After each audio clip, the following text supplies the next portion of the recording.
요한계시록 2장 12절에서 17절입니다. 제가 한 절, 여러분이 한 절 교독하시고 마지막은 함께 읽도록 하겠습니다. 제가 먼저 읽습니다. 버가모 교회 사자에게 편지하라. 저위에 날선검을 가지신 이가 이르시되 너가 어디에 사는지를 내가 아노니 거기는 사탄의 권자가 있는 데라. 내가 내 이름을 굳게 잡아서 내 충성된 증인 안디바가 너희 가운데 곧 사탄이 사는 곳에서 죽임을 당하여도 나를 믿는 믿음을 버리지 아니하였도다.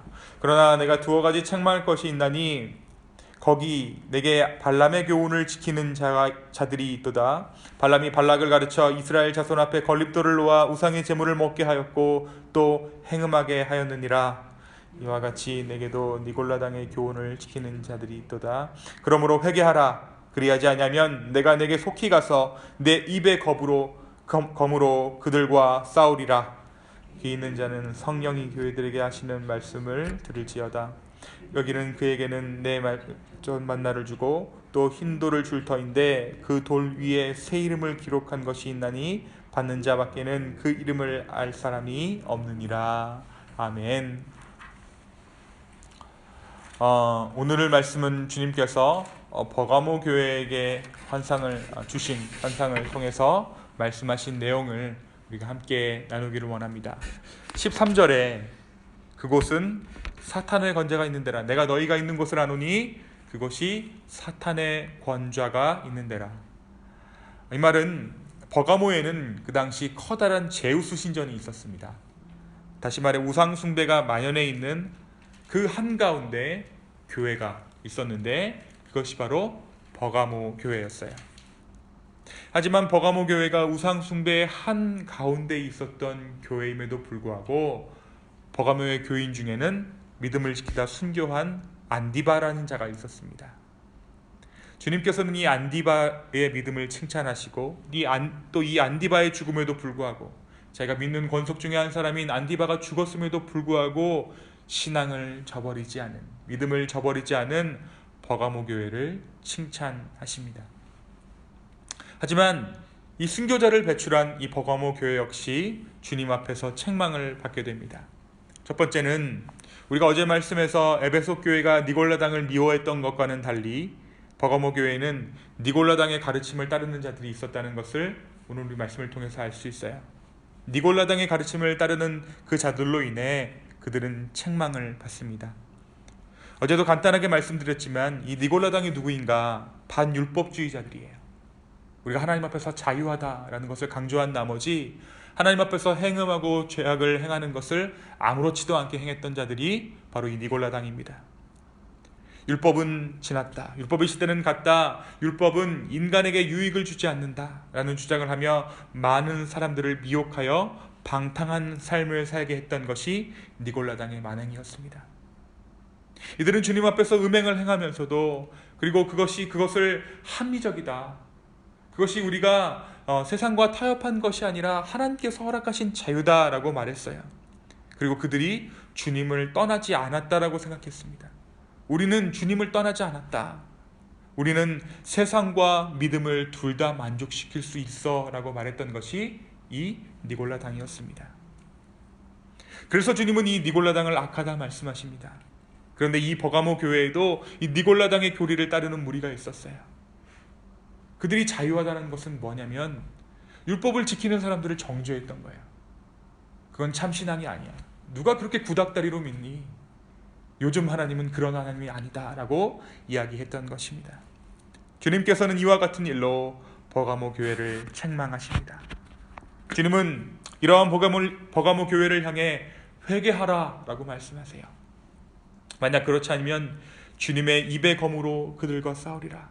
다시 말해 성령의 검으로 그들을 심판할 것이다. 말씀으로 내가 그들을 심판할 것이다 라고 예고하십니다.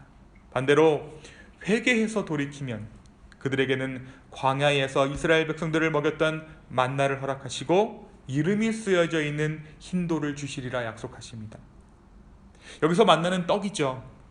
구약의 광야의 만나를 우리는 흔히 최후의 만찬 가운데 예수님께서 베푸셨던 떡과 함께 짝짓습니다. 다시 말해 광야에서 만나를 통해 이스라엘 백성들을 먹이신 주님이 후에 자신의 몸을 떼어서 주심으로 새로운 생명을 예수 그리스도를 믿는 자들에게 허락하신 것이죠. 제자들에게 먼저 떡을 떼심으로 그들 가운데 새로운 생명을 허락하신 것입니다. 회개하는 자들에게는 주님의 몸, 예수 그리스도의 그 몸을 주신다라는 거예요. 육신이 되신 그 말씀이신 예수 그리스도를 얻게 된다라는 것입니다. 또 여기서 말하는 흰돌, 이름이 적힌 흰돌은 무엇인가? 당시에는 재판의 결과를 흑돌과 흰돌로 선고했습니다. 무죄인 자들에게는 흰돌을 줬어요. 유죄인 자들에게는 흑돌을 주고 무죄인 자들에게는 흰돌을 주었습니다. 그러니까 니골라당의 행음을 떠나 회개하는 자들에게는 이 흰돌, 무죄의 선언을 주시겠다 약속하신 것입니다. 그런데 이 흰돌에는 이름이 적혀 있었습니다. 그 이름이 무엇인지는 우리는 아직 알 수 없어요. 그것이 예수 그리스도의 이름인지 아니면 예수 그리스도의 새로운 이름인지 우리는 아직 알 수 없습니다. 그러나 그것이 의미하는 것은 하나님의 구원의 이름이라는 것이에요. 오늘 말씀에서 버가모 교회가 회개하고 돌이켰을 때 하나님께서 그 흰돌을 약속하셨던 것처럼 우리가 오늘 우리의 행위에서 돌이켜서 주님 앞에 나아갈 때 주님은 우리를 의롭다 하실 줄로 믿습니다. 사랑하는 여러분, 오늘 말씀은 우리에게 무엇을 이야기합니까? 오늘 말씀은 우리에게 죄악의 반대말은 죄를 한 번도 짓지 않은 무죄가 아니라 바로 회개임을 깨닫게 합니다. 우리는 이미 죄인이에요.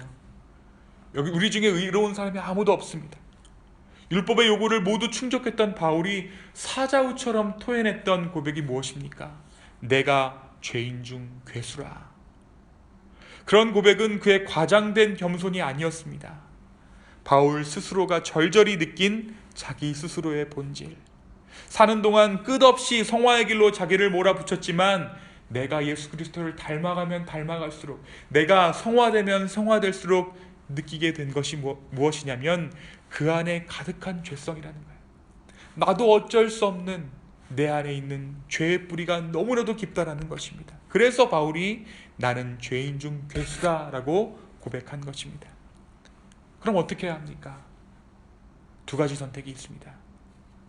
이미 죄인이니까 이미 죄를 지은 것 계속해서 죄를 짓는 거예요. 처음 짓는 죄가 어렵지 두 번, 세 번은 어렵지 않아요. 표도 안 납니다. 이미 죄인인데, 다 죄인인데 우리가 뭐하러 선하게 의롭게 사느냐. 오히려 내가 선하게 살면 다른 사람 정죄나 하지, 나도 그냥 죄 짓고 살자, 이렇게 합리화시키면서 나도 역시 죄 안에 빠져버립니다. 또 하나의 선택은 회개입니다. 돌이키는 것이에요.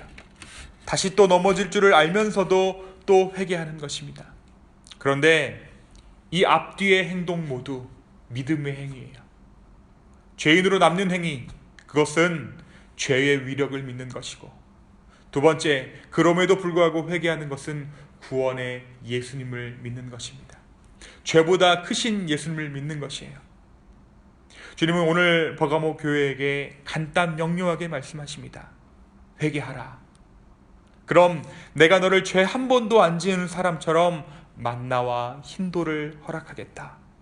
내가 너에게 나의 생명과 죄 없음을 선언하겠노라. 내가 너의 거룩을 보장하겠노라. 사랑하는 여러분, 기도의 은혜란 죄인된 마음으로 주님 앞에 나아가면 의인이 돼서 돌아오는 것에 있습니다. 반대로 의인된 마음으로 주님 앞에 나아가면 죄인임을 깨닫게 되는 것에 기도의 은혜가 있어요. 오늘 우리의 기도 가운데 회개할 수 있게 되기를 소망합니다. 내가 하나라도 의롭다 하나님 앞에 주장할 때 주님은 우리가 죄인이라고 말씀해 주실 것이에요. 또한 우리가 주님 내가 죄인입니다, 죄인 중 괴수입니다 라고 말했을 때 아니다, 내가 너를 의롭게 했다 라고 말씀해 주실 것입니다. 주님께서 용서하십니다. 주님만 용서하실 수 있습니다.